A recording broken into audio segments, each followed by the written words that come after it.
ముఖ్యమంత్రిగా ప్రమాణ స్వీకారం చేసి మొట్టమొదటి సంతకం తెలంగాణ రైతాంగానికి ఉచిత కరెంటును అందించడమే కాకుండా 1300 కోట్ల రూపాయల బకాయిలను వందలాది వేలాది క్రిమినల్ కేసులను రైతుల మీద ఉంటే ఒక్క కలం పోటుతోని కాంగ్రెస్ పార్టీ రైతులకు ఉచిత కరెంట్ ఇచ్చిన మాట వాస్తవం కాదా?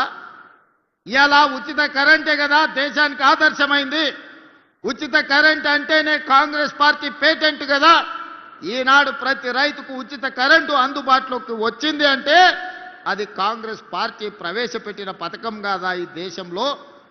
ఇయాల రాజీవ్ ఆరోగ్యశ్రీ పేదవాడు ప్రాణాలు పోతుంటే కాపాడుకోలేని పరిస్థితి. ప్రతి పేదవాడు నిస్సహాయంగా తన తండ్రో తన తల్లో కళ్ళ ముందే చచ్చిపోతుంటే కార్పొరేట్ హాస్పిటళ్లకు బిల్లులు చెల్లించలేని పరిస్థితి. అందుకే ఆనాడు కాంగ్రెస్ పార్టీ రాజీవ్ ఆరోగ్యశ్రీ పథకాన్ని తీసుకొచ్చి ఆనాడు 2005-06లో 2 లక్షల రూపాయలు ఉచితంగా ప్రభుత్వం వైద్యానికి అందించింది. ఇవాళ పథకమే కదా 10 లక్షల రూపాయలు ఈరోజు రాజీవ్ ఆరోగ్యశ్రీ పథకం రూపంలో ఈరోజు పేదలకు మనం అందిస్తున్నాం కదా. అందుకే మిత్రులారా, ఇవాళ ఏ పథకమైనా తీసుకోండి, డబుల్ బెడ్రూమ్ ఇల్లు కావచ్చు, లేకపోతే సన్న బియ్యం కావచ్చు, లేకపోతే ఈనాడు పేదలకు అందిస్తున్న 200 యూనిట్ల ఉచిత కరెంటు కావచ్చు, రైతు రుణమాఫీ కావచ్చు, రైతు భరోసా కావచ్చు, ఆడబిడ్డలకు ఆర్టీసీలో ఉచిత బస్సు ప్రయాణం కావచ్చు. ఇవాళ ఇవన్నీ మన ప్రభుత్వం అమలు చేస్తున్న పథకాలే కదా. 2 సంవత్సరాలు పూర్తి చేసుకునే సందర్భంగా మున్సిపల్ ఎన్నికలు వచ్చినాయి. ఈ మున్సిపల్ ఎన్నికల సందర్భంగా నిన్న ఒక ఆయన ఢిల్లీ నుంచి వచ్చిండు. లావు మనగాడు లడాయికి పోతేనంట వెనకాల 3 నూకుడు మనగాళ్ళు వచ్చిరట. భారతీయ జనతా పార్టీ అధ్యక్షుడు జాతీయ అధ్యక్షుడు నిన్న పాలమూరుకు వచ్చిండు. ఆయన వెనకాల కిషన్ రెడ్డి, బండి సంజయ్, డీకే అరుణ గారు ఆయన వెనకాల పోయారు. మరి నేను అడుగుతున్నా ఈరోజు కిషన్ రెడ్డి గారిని, బండి సంజయ్ గారిని, డీకే అరుణమ్మ గారిని మీ జాతీయ అధ్యక్షుడిని తీసుకొచ్చిండ్రు కదా, మాకేం అభ్యంతరం లేదు. మోడీ గారిని, అమిత్ షా గారిని, మీ నాయకులు ఎంతమంది ఉన్నారో ఢిల్లీ మొత్తం దేశం మొత్తం ఉన్నోళ్ళ అందరినీ తెలంగాణ రాష్ట్రంలో మున్సిపల్ ఎన్నికలలో ప్రచారానికి తీసుకురండి. ఒక్క మున్సిపాలిటీ అయినా మీరు గెలుస్తారేమో మా కాంగ్రెస్ పార్టీ కార్యకర్తలు చూసుకుంటారు. మా కాంగ్రెస్ పార్టీ కార్యకర్తల సత్తా ఏందో ఇవాళ బీజేపీ వాళ్ళకు చూపిస్తారు. నేను అడగదలుచుకున్న బీజేపీ జాతీయ అధ్యక్షుని 2014లో నరేంద్ర మోడీ గారు మా మహబూబ్నగర్ జిల్లాకు వచ్చినప్పుడు పాలమూరు రంగారెడ్డి ఎత్తిపోతల పథకాన్ని జాతీయ ప్రాజెక్టుగా చేస్తాము అని అన్నాడు. 3 సార్లు మోడీ గారు ప్రధానమంత్రి అయ్యాడు. 12 సంవత్సరాలు బీజేపీ అధికారంలో ఉంది. మీకు చేతులు రాలేదా? పాలమూరు రంగారెడ్డి ఎత్తిపోతల పథకాన్ని జాతీయ ప్రాజెక్టుగా ప్రకటించాలన్న ఆలోచన కానీ మీకు దేవుడు ఇవ్వలేదా అని నేను అడుగుతున్నా. ఇవాళ కాళేశ్వరం ఇవ్వలేదు, జాతీయ ప్రాజెక్ట్ ఇవ్వలేదు, మెట్రో రైలు ఇవ్వలేదు, మూసీకి నిధులు ఇవ్వలేదు, రీజనల్ రింగ్ రోడ్డు పూర్తి చేస్తామని చెప్పలేదు. మరి ఏమి ఇవ్వడానికి మీ జాతీయ అధ్యక్షుడిని తీసుకొచ్చిరని నేను అడుగుతున్నా. ఎన్నికల సందర్భంగా మా పొన్నం ప్రభాకర్ గారు చెప్పిండ్రు, బీజేపీ ఏమిచ్చిందా అంటే గాడిద గుడ్డిచ్చిందని పార్లమెంట్ ఎన్నికల్లో చెప్పిండ్రు. ఇవాళ నిజంగానే బీజేపీ జాతీయ అధ్యక్షుడు తెలంగాణ రాష్ట్రానికి వచ్చేటప్పుడు గాడిద గుడ్డు తీసుకొచ్చిండు తప్ప ఆనా పైసా కూడా ఇవాళ ఇవ్వలే.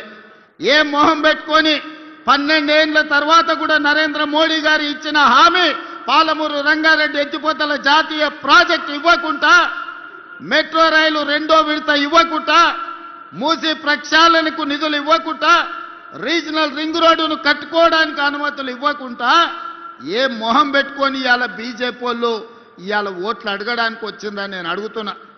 ఇవాళ సూటిగా నేను అడుగుతున్న బీజేపీ నాయకులను, బీఆర్ఎస్ బీజేపీ బంధం ఫెవికాల్ బంధం కాదా? వీణా వాణి బంధం కాదా? మీ శరీరాలు వేరైనా మీ తలలు ఒక్కటే కాదా? మొన్న జరిగిన పార్లమెంట్ ఎన్నికల్లో బీఆర్ఎస్ చచ్చే అవయవదానం చేసింది. ఎక్కడైనా ప్రమాదంలో ఎవరైనా చావు బతుకుల మధ్యలో ఉంటే వాళ్ళు సంతకం పెడతారు, నా మరణానంతరం నా కిడ్నీలు దానం చేస్తున్నా, నా మరణానంతరం నా కళ్ళు దానం చేస్తున్నా అని మనం అవయవదానం చేసేటోళ్ళని చూసినాం. కానీ బీఆర్ఎస్ దరిద్రమేందో పార్లమెంట్ ఎన్నికల్లో మా ఓట్లు మా సీట్లు బీజేపీకి దానం చేస్తున్నామని 8 మంది ఎంపీ సీట్లను బీజేపీ వాళ్ళని గెలిపించింది బీఆర్ఎస్ వాళ్ళు కాదా? ఒక్క సీటు కూడా గెలవలే. 8 సీట్ల బీఆర్ఎస్ వాళ్ళ డిపాజిట్లు పోయినాయి. మరి ఇవాళ 8 పార్లమెంట్ సీట్లలో డిపాజిట్ పోయిన బీఆర్ఎస్ వాళ్ళు మేమే గెలుస్తామని రంకెలేస్తారు. డిపాజిట్లు రాని బీఆర్ఎస్ సన్నాసులు రేపు మున్సిపల్ ఎన్నికల్లో ఎట్లా గెలుస్తారని నేను అడుగుతున్నా. ఎందుకు మీరు ఆలోచన చేయొచ్చు. బీఆర్ఎస్ వాళ్ళు ఎందుకు బీజేపీకి ఓట్లు వేపించిరని దోపిడీ చేసినారు. వేల కోట్ల రూపాయలు కొల్లగొట్టిరు. ఇవాళ బీజేపీ జాతీయ అధ్యక్షుని హోంశాఖ సహాయ మంత్రిగా పనిచేస్తున్న ఈ జిల్లా పార్లమెంట్ సభ్యుడు బండి సంజయ్ గారిని కిషన్ రెడ్డి నేను సూటిగా అడుగుతున్నా. కాళేశ్వరాన్ని ఏటీఎంగా మార్చి వేల కోట్లు కొల్లగొట్టిందని అమిత్ షా నరేంద్ర మోడీ గారు తెలంగాణ రాష్ట్రంలో అన్నమాట వాస్తవం కాదా? ఇవాళ కాళేశ్వరం మీద కమిషన్ వేసి అవినీతి లెక్కలు తేల్చి వీళ్ళని అరెస్టు చేయండి అని రాష్ట్ర ప్రభుత్వం శాసనసభలో చర్చ చేసి కేంద్రానికి పంపిస్తే సిబిఐ విచారణ ఈ రోజు వరకు ఎందుకు మొదలు పెట్టలే? దీనికి సమాధానం బండి సంజయ్ కిషన్ రెడ్డి చెప్పాల్సిన అవసరం లేదా? వేల కోట్లు కొల్లగొట్టిన కాళేశ్వరం, 1,00,000 కోట్లు పెట్టి కట్టిన కాళేశ్వరం 3 ఏళ్లలోనే కూలేశ్వరమై కూలిపోతే ఇవాళ సిబిఐ విచారణ కోసం కేంద్ర ప్రభుత్వానికి శాసనసభ సాక్షిగా నిండు సభలో తీర్మానం చేసి సిబిఐ కేసులు పెట్టి కేసీఆర్ను హరీష్ను బొక్కలో తొయ్యండి అని అసెంబ్లీ సాక్షిగా తీర్మానం చేస్తే 6 నెలలైంది. అతి లేదు, గతి లేదు, సిబిఐ విచారణ లేదు. మరి దేశ ప్రధానమంత్రి అమిత్ షా గారు కాళేశ్వరాన్ని ఏటీఎంగా మార్చుకొని వేల కోట్లు కేసీఆర్ కొల్లగొట్టిందని చెప్పినప్పుడు విచారణ చేసి బొక్కలేమని మీకే కదా మేము అధికారం ఇచ్చింది. మీరు ఎందుకు వాళ్ళ మీద కేసు పెట్టలేదు? దీని వెనకాల ఉన్న మర్మమేంది, మాయేంది అని చెప్పి నేను ఇవాళ బీజేపీ వాళ్ళని అడుగుతున్నా. ఫార్ములా ఈ రేస్ పేరు మీద కోట్ల రూపాయలు కొల్లగొట్టి కేటీఆర్ గారు అవినీతి అక్రమాలకు పాల్పడ్డాడని చర్యలు తీసుకోవడానికి అనుమతి ఇవ్వమని, ఐఏఎస్ ఆఫీసర్ల మీద అనుమతి ఇవ్వమని కేంద్రానికి లేఖ రాస్తే 6 నెలల నుంచి ఢిల్లీలోనే ఆ లేఖ మూలుగుతుంది.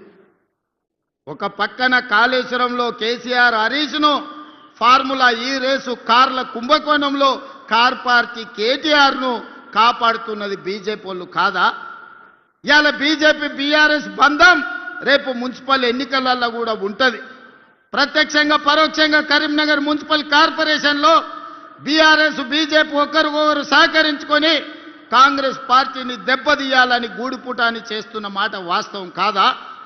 ఇవాళ నిజంగానే చిత్తశుద్ధి ఉంటే ఎన్నికల ఓట్ల లోపల కాళేశ్వరం కుంభకోణం మీద హరీష్ను కేసీఆర్ను సిబిఐ అరెస్టు చేయాలి. ఫార్ములా ఈ రేసులో